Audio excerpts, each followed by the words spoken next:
திருவாரூர் மாவட்டம் குடவாசல் அருகே தைப்பூச திருவிழாவை முன்னிட்டு என்கண் பகுதியில் உள்ள சுப்பிரமணிய சுவாமி கோவில் நிர்வாகம் முறையான ஏற்பாடுகளை செய்யாததால் போக்குவரத்து நெரிசல் ஏற்பட்டு பக்தர்கள் அவதியடைந்தனர். சுமார் 1 மணி நேரத்திற்கும் மேலாக நீடித்த போக்குவரத்து நெரிசலை சரி செய்ய காவல்துறையினரை கூட நியமிக்கவில்லை என குற்றச்சாட்டு எழுந்துள்ளது. நெல்லை மாவட்டம் நான்குநேரி பைபாஸில் நடந்து சென்ற மூதாட்டி மீது விதிகளை மீறி இயக்கப்பட்ட அரசு பேருந்து மோதியது. பூர்ணம்மாள் என்ற மூதாட்டி வேலைக்கு சென்றுவிட்டு மதியம் வீட்டிற்கு வந்து கொண்டிருந்த போது 2 அரசு பேருந்துகள் ஊருக்குள் வராமல் பைபாஸில் சென்றுள்ளது. அங்குள்ள திருப்பத்தில் அதிவேகத்துடன் சென்ற பேருந்தை மற்றொரு பேருந்து முந்த முயன்ற போது எதிரே வந்த இருசக்கர வாகனம் மீது இடிக்காமல் இருக்க பேருந்து திருப்பப்பட்டதாக கூறப்படுகிறது.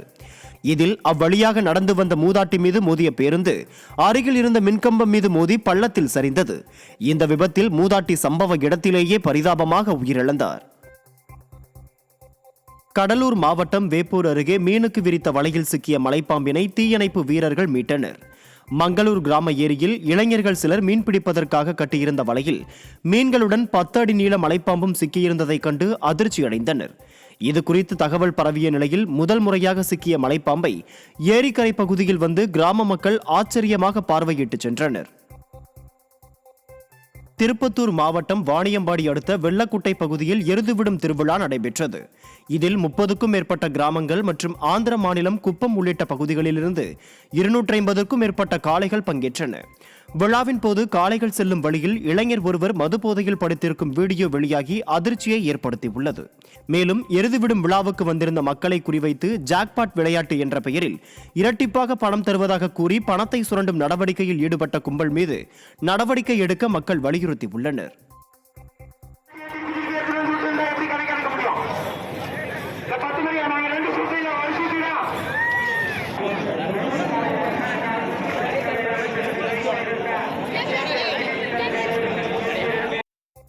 திருப்பூரில் தொலைக்காட்சி செய்தியாளர் மீது நடத்தப்பட்ட கொலைவெறி தாக்குதலை கண்டித்து திருவாரூரில் பத்திரிகையாளர் சங்கம் சார்பில் கண்டன ஆர்ப்பாட்டம் நடைபெற்றது. திருவாரூர் பழைய பேருந்து நிலையத்தில் மாவட்ட பத்திரிகையாளர் மற்றும் ஊடகத்துறையினர் கூட்டமைப்பு சார்பில் தொலைக்காட்சி செய்தியாளர் நேசப்பிரபு மீது நடத்தப்பட்ட கொலைவெறி தாக்குதல் சம்பவத்தை கண்டித்து ஆர்ப்பாட்டம் நடைபெற்றது. திருவள்ளூர் கிழக்கு மாவட்டம் கும்மிடிப்பூண்டியில் திமுக சார்பில் நடைபெற்ற மொழிப்போர் தியாகிகள் வீரவணக்க நாள் பொதுக்கூட்டத்தில் திமுகவினர் ஆம்புலன்ஸுக்கு வழிவிடாத சம்பவம் சர்ச்சையை ஏற்படுத்தியுள்ளது. எம்பி திருச்சி சிவா கலந்து கொண்டு சிறப்புரையாற்றிய இந்த கூட்டத்தில் அவர் தனது உரையை முடித்து வாகனத்தை எடுக்கும்போது ஆம்புலன்ஸ் வந்த நிலையில் அதற்கு வழிவிடாமல் திமுகவினரின் வாகனத்தை முதலில் அனுப்பும் முயற்சியில் காவல்துறை ஈடுபட்டனர். இதனால் ஆம்புலன்ஸ் கூட்ட நெரிசலில் சிக்கிக் கொண்டது.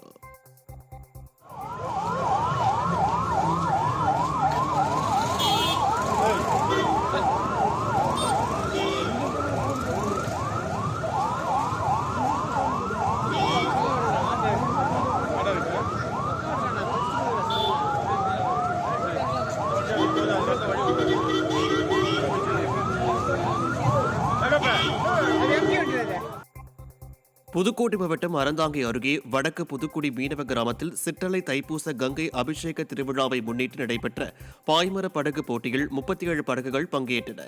இந்நிகழ்வில் அதிமுக அறந்தாங்கி தொகுதியின் மாநில பொதுக்குழு உறுப்பினர் டாக்டர் பி வெற்றிச்செல்வன் சிறப்பு அழைப்பாளராக கலந்து கொண்டு போட்டியில் வெற்றி பெற்றவர்களுக்கு கோப்பைகளை வழங்கி சிறப்பித்தார். இவ்விழாவில் கட்சி நிர்வாகிகள், கிராம மக்கள் என ஏராளமானோர் கலந்து கொண்டனர். கள்ளக்குறிச்சி மாவட்டம் சங்கராபுரம் அருகே திடீரென மாயமான 3ஆம் வகுப்பு மாணவனை கண்டுபிடித்து தரக்கோரி உறவினர்கள் சாலை மறியலில் ஈடுபட்டதால் பரபரப்பு நிலவியது. மூரார்பாளையத்தைச் சேர்ந்த தாஜுதீன் ஷபு தம்பதியின் 8 வயது மகன் விளையாட சென்றபோது மாயமாகியுள்ளார்.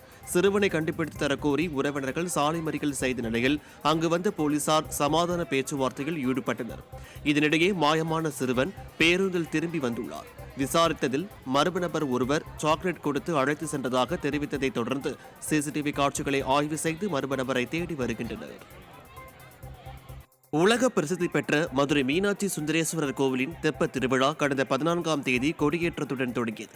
இதனைத் தொடர்ந்து தினமும் காலை மாலை 2 வேளைகளிலும் தங்கச்சப்பரம், அன்னம், காமதேனு, சிம்ம வாகனம், குதிரை, ரிஷபம், யாழி, பல்லக்கு உள்ளிட்ட பல்வேறு வாகனங்களில் சுவாமியும் அம்மனும் எழுந்தருளி மாசி வீதிகளில் வலம் வந்து பக்தர்களுக்கு அருள் பாலித்தனர். இதனைத் தொடர்ந்து திருவிழாவின் சிகர நிகழ்வாக தைப்பூச பௌர்ணமி நாளில் தெப்பத் திருவிழா கோலாகலமாக நடைபெற்றது. சேலம் மாவட்டம் தேவூர் மயிலம்பட்டியில் தை பௌர்ணமியை முன்னிட்டு நிலா பிள்ளையார் வழிபாடு நடைபெற்றது. ஊர்கிணற்றில் தீர்த்தம் எடுத்து வந்து அம்மிக்கல்லை அலங்கரித்து அதில் சாணத்தில் பிள்ளையார் பிடித்து வைத்து சிறுமி ஒருவர் தீபாராதனை காட்டி வழிபாடு நடத்தினார். முன்னதாக வீடுகளில் இருந்து மாவிளக்கு தட்டு ஊர்வலமாக எடுத்து வரப்பட்டு பிள்ளையார் முன்பு வைக்கப்பட்டது. தீபாராதனைக்கு பின்னர் பெண்கள் வட்டமாக கூடி நின்று கும்மி அடித்து நிலா பிள்ளையார் பாடல்களை பாடி வழிபாட்டில் ஈடுபட்டனர். 50 ஆண்டுகளாக இந்த நிகழ்வு நடந்து வருவதாக கிராம மக்கள் தெரிவித்துள்ளனர். கன்னியாகுமரி மாவட்டம் நாகர்கோவிலில் உள்ள பிரசித்தி பெற்ற நாகராஜா ஆலயத்தில் நடைபெற்ற தேரோட்ட நிகழ்ச்சியில் ஏராளமான பக்தர்கள் கலந்து கொண்டனர்.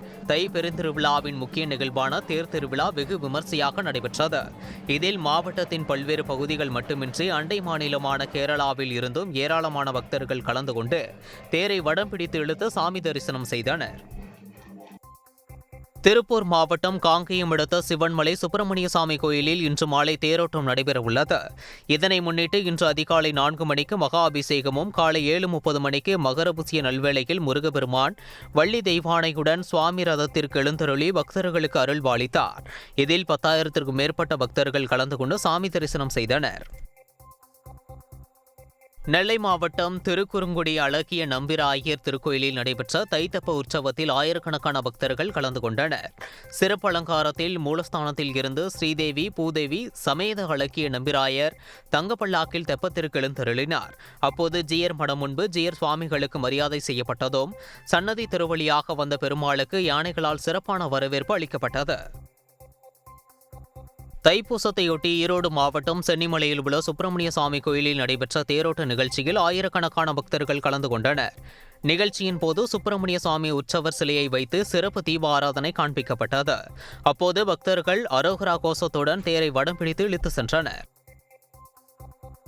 குடியரசு தின விழாவை ஒட்டி சிதம்பரம் நடராஜர் கோவிலில் உள்ள 146 அடி உயர ராஜகோபுரத்தில் தேசிய கொடியை ஏற்றி வைத்து மரியாதை செலுத்தப்பட்டது. உலக பிரசித்தி பெற்ற சிதம்பரம் நடராஜர் கோவிலில் சுவாமி முன்பு தேசிய கொடியை வைத்து பல்வேறு சிறப்பு பூஜைகள் செய்யப்பட்டன. பின்னர் மேளதாளங்கள் மற்றும் சிவ வாத்தியங்கள் முழங்க தேசிய கொடியை ஊர்வலமாக எடுத்து வந்து கிழக்கு பகுதியில் உள்ள 146 அடி உயர ராஜகோபுரத்தில் ஏற்றி மரியாதை செய்யப்பட்டது. திருப்பதி ஏழுமலையான் கோவிலில் பௌர்ணமி தினத்தை ஒட்டி கருட சேவை நிகழ்ச்சி நடைபெற்றது. ஒவ்வொரு பௌர்ணமி அன்றும் திருப்பதியில் ஏழுமலையானின் கருட வாகன புறப்பாடு நடைபெறும்.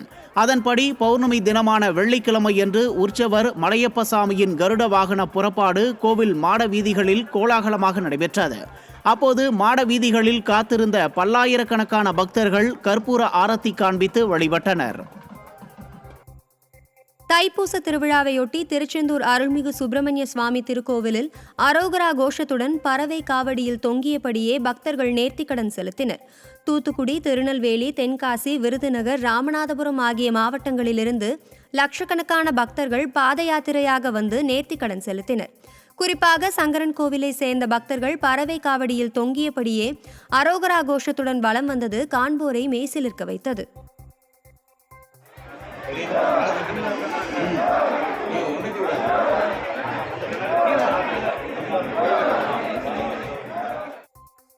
தூத்துக்குடியில் உள்ள பழமை வாய்ந்த பாகம்பிரியால் உடனுறை சங்கர ராமேஸ்வரர் கோவிலில் தெப்பத் திருவிழா நடைபெற்றது. பாகம்பிரியால் மற்றும் சங்கர ராமேஸ்வரர் ஆகியோர் தெப்பத்தில் எழுந்தருளி 11 முறை சுற்றி வந்து பக்தர்களுக்கு காட்சியளித்தனர்.